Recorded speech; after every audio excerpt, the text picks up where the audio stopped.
It's turtle nesting time again. We got turtles everywhere. In the driveway, in the road, in the yard, on the patio, at the back door when you're least expecting it. So yeah, they're everywhere. We gotta help them out. I just dug this hole so this one could get out through the fence because there's a lot of fences in the neighborhood and they have trouble getting in and out. So we try to help them out. I got holes cut in mine everywhere. Well, a couple spots so they can get through, you know.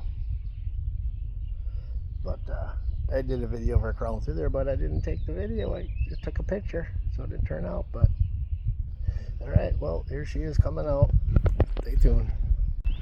We have success. All right.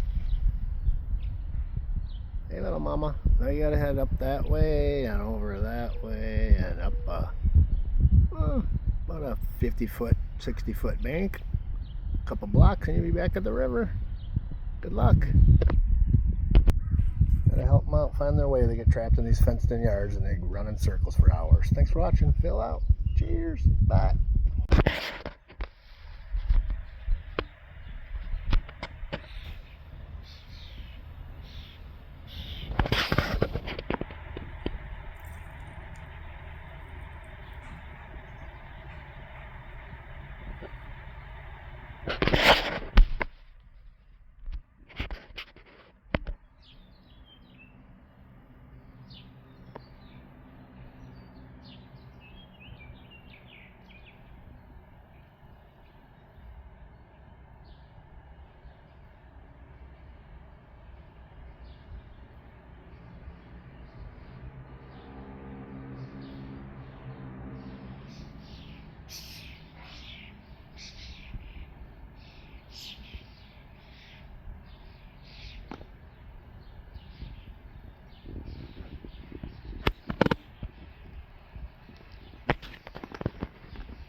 So where you want to go, mama?